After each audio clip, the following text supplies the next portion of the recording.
नमस्कार दोस्तों। कल हम लोगों ने कैलेंडर पे बात किया था। कैलेंडर में हमने आपको बताया था कि दो तरीके के वर्ष होते हैं, एक साधारण वर्ष और दूसरा आपका अधिवर्ष। अधिवर्ष हमने आपको बताया था कि 366 दिनों का होता है। अधिवर्ष कितने दिनों का होता है? 366 दिनों का होता है। इसको इंग्लिश में बोला जाता है लीप ईयर। क्या बोला जाता है? Leap year.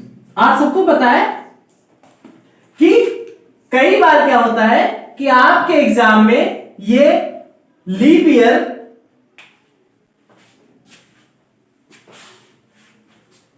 सीधे सीधे हिंदी अनुवाद के साथ आ जाता है। कैसे आ जाता है? सीधे सीधे लीप वर्ष कह देता है।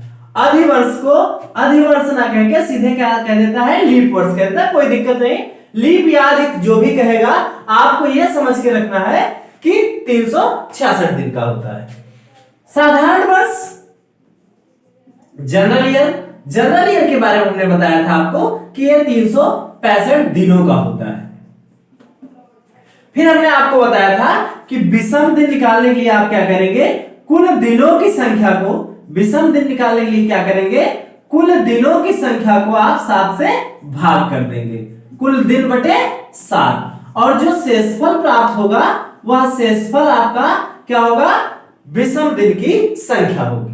देखते हैं आगे।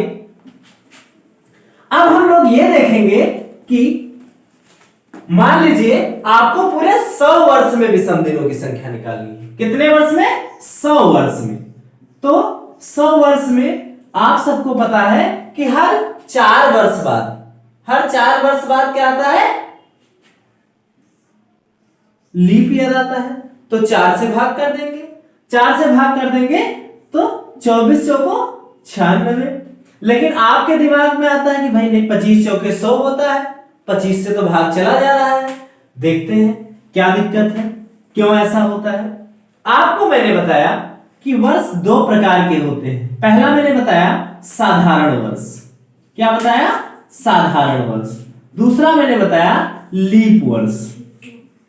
आपके मन में एक प्रश्न और उठ रहा होगा कि अगर कोई सन दिया रहेगा तो कैसे हम पता करेंगे कि यह लीप वर्ष है या साधारण वर्ष है। देखते हैं। सन दे दिया गया आपको 2007, 1997, 2015। आपको कुछ नहीं करना है। सन का लास्ट का दो अंक, कौन सा? लास्ट का दो अंक। जैसे 07 है, 07 4 से नहीं कट रहा है, 4 दूनी 8 हो जा रहा है, 4 का 4 हो जा रहा है, तो ये क्या हो गया? साधारण वर्ष। जो ना कटे वो क्या हो जाएगा? साधारण वर्ष। तो यहां से साधारण वर्ष की परिभाषा निकल के आई कि ऐसे वर्ष जो 4 से पूर्णतया विभाज्य न हो। क्या परिभाषा निकल करके आई? ऐसे वर्ष जो 4 से पूर्णतया विभाज्य न हो। यहां 4 से इसको काटेंगे, आप नहीं कटेगा। 4 दूनी 8, 1 बचा, 4 चौके 16, 1 17 हो गया, 1 बच गया। 2015 को देखेंगे, 4 दिया 12 होता है, 3 बच जाएगा, नहीं कट रहा है। फिर हम लोग देखते हैं लीप वर्ष क्या होते हैं। लीप वर्ष को अगर आप देखेंगे तो लीप वर्ष में क्या देखेंगे कि जैसे 2012 को 4 से विभाजित करिए, 4 से विभाजित करेंगे, 4 तिया 12, कट जा रहा है। 2016 को 4 से विभाजित करेंगे, 4 चौके 16, कट जा रहा है। तो अंतिम 2 अंक से ही आप पता लगा लेंगे कि लीप वर्ष है अथवा साधारण वर्ष है। अगर 4 से विभाजित नहीं हो रहा है तो वो क्या होगा? साधारण वर्ष होगा। 4 से विभाजित हो जा रहा है तो वो कैसा वर्ष होगा? लीप वर्ष होगा। ये सब बहुत अच्छे से चल रहा था। यही एक शार्ट ट्रिक थी, आसानी से आ जाता था। एक समस्या आ गई। समस्या क्या आ गई कि आप देखेंगे कि सन 400,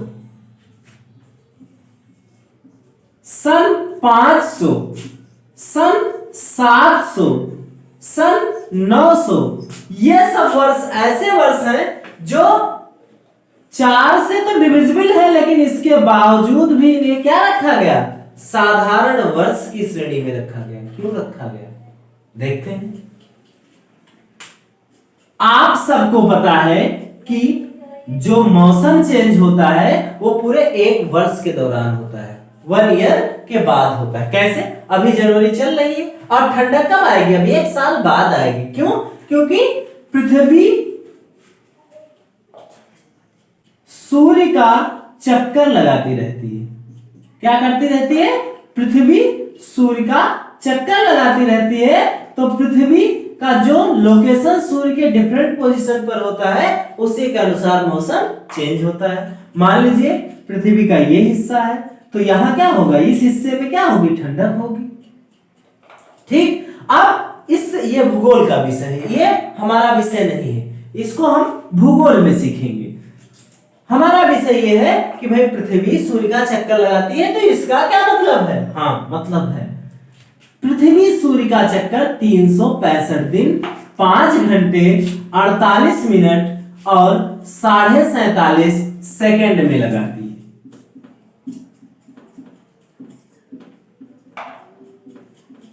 इसका मतलब यह हुआ कि हम जो 365 दिन मान रहे थे वो करीब 6 घंटे लैप्स कर रहे थे। तो 6 घंटे जब लैप्स कर रहे हैं, इसका मतलब ये 1 साल में तो कोई दिक्कत नहीं डालेगा। दूसरे साल फिर 6 घंटे होंगे, 12 हो जाएंगे, तीसरे 18 हो जाएंगे, चौथे वर्ष जब हम आएंगे तो ये पूरा कितना हो जाएगा? 24 घंटा हो जाएगा। और जब 24 घंटा हो जाएगा तो ये 1 दिन के बराबर हो जाएगा।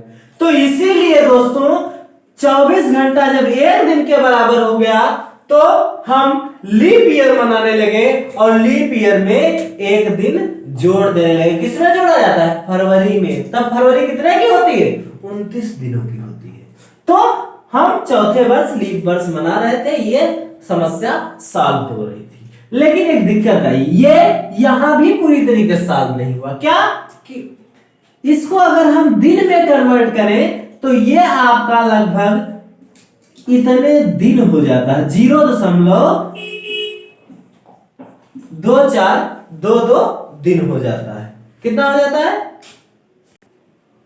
तो इतने दिन का लैप्स हो रहा था। कितने दिनों का? 0.2422 दिन का। अब 1 साल तक इफेक्ट नहीं किया, 2 साल तक इफेक्ट नहीं किया, 3 साल तक। ये हुआ क्या कि इसमें कुछ दिन हम लोग लैप्स कर गए। कितने दिन लैप्स कर गए थे भाई? 4 साल में हम 1 दिन जोड़ रहे थे, तो ये 0.9688 दिन जा रहा था। लेकिन ये हम लैप्स कर गए कितने दिनों का? हम लैप्स कर गए 0.3 हम लैप्स कर गए थे 0.0312 दिन का। जब इतना हम लैप्स कर गए तो ये फिर 100 साल बाद फिर प्रभाव डाला। कितना प्रभाव डाला उसको देखते हैं। जब 100 से गुना करेंगे तो 3.12 दिन का प्रभाव डाला। अब जब इतना दिन हो गया तब दिक्कत आ गई। क्या दिक्कत आ गई? ये दिक्कत आ गई कि भाई इस 3 दिन को तो भी हम कहीं एडजस्ट करेंगे।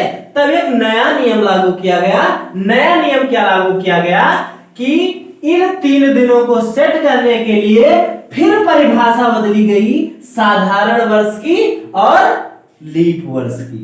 यकीन मानिए आपको इस तरीके से चीजें बिल्कुल आपको कहीं नहीं मिलेंगी।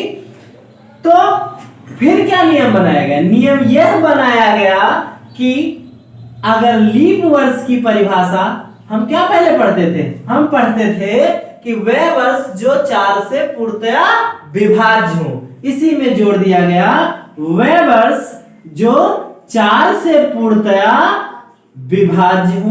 वह वर्ष जो 4 से पूर्णतया विभाज्य हो या 4 से पूर्णतया विभाज्य हो या ऐसे शताब्दी वर्ष जो 400 से पूर्णतया विभाज्य हो, जो 400 से पूर्णतया विभाज्य हो,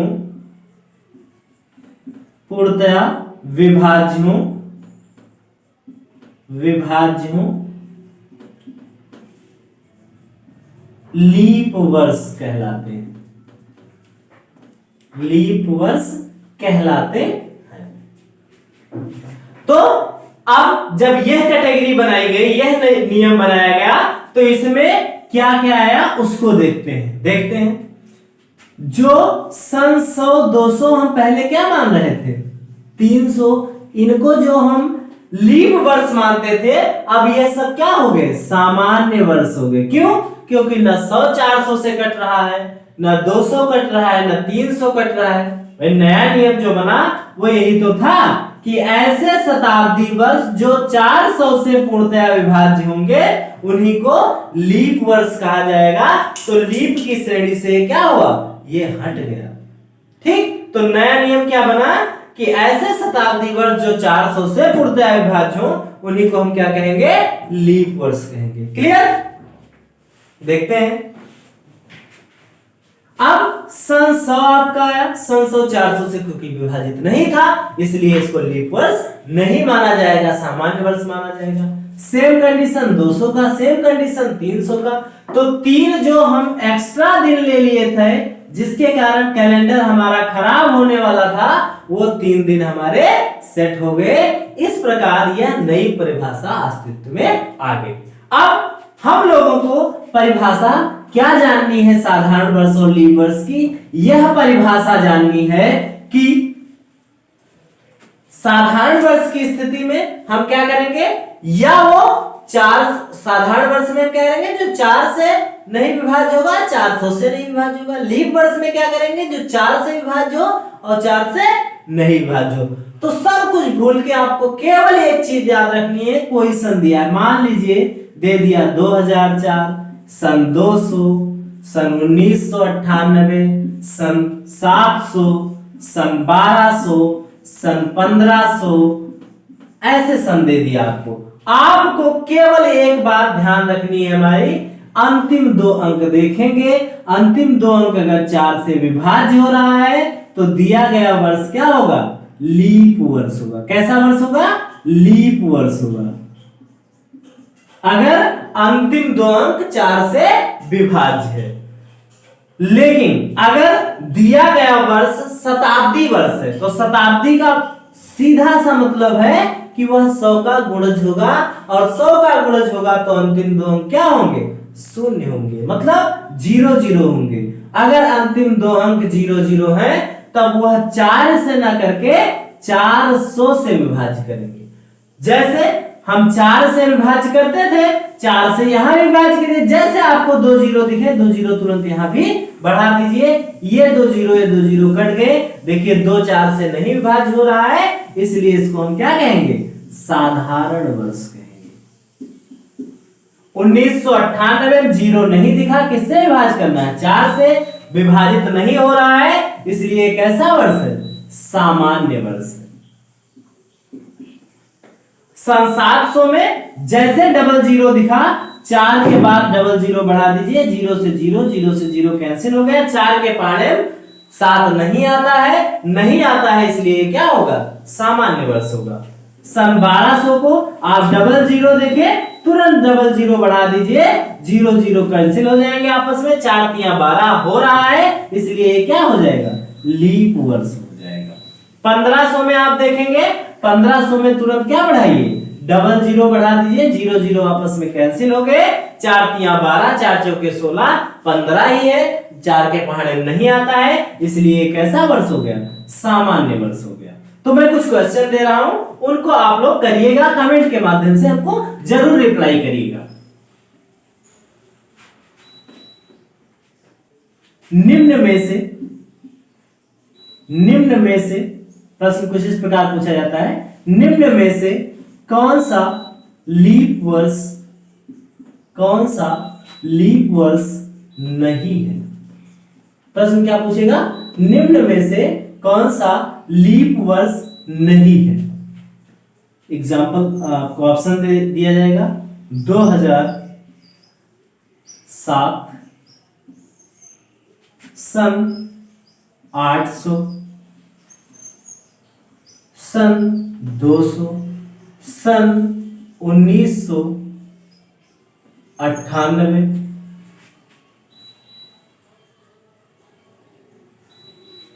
सॉरी थोड़ा सा यहां एक मिस्टेक हो गया, यहां आप लिख लीजिए कौन सा लीप वर्ष है, कौन सा लीप वर्ष है।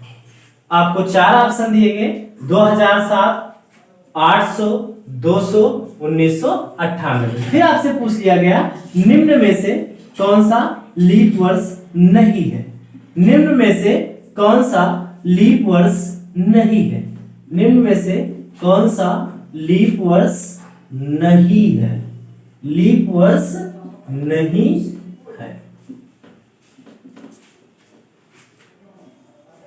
देख लेते हैं, कुछ इस प्रकार ऑप्शन देता है।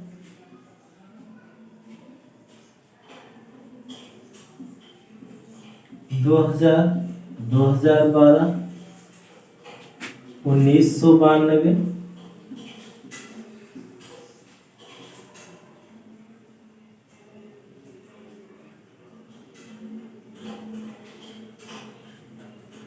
2012, 1992, 1987।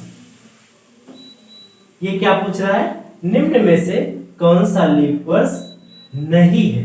ठीक, तीसरा क्वेश्चन पूछेगा निम्न में से कौन सा वर्ष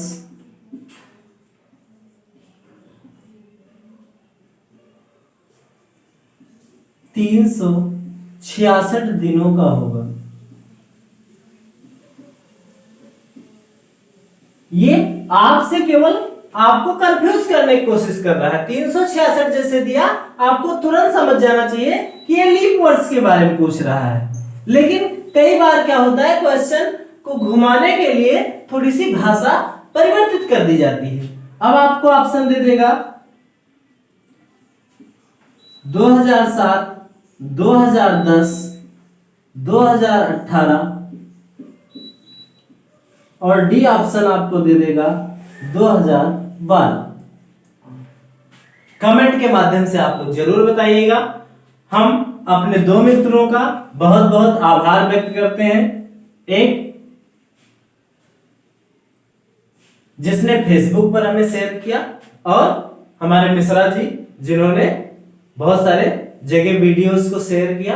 आप लोगों से निवेदन है कि आप लोग भी वीडियो ज्यादा से ज्यादा शेयर करें, और जिस टॉपिक पर आपको कंफ्यूजन है रीजनिंग में, उस टॉपिक को कमेंट के माध्यम से जरूर बताइए। हम उस पर जल्द से जल्द वीडियो देंगे।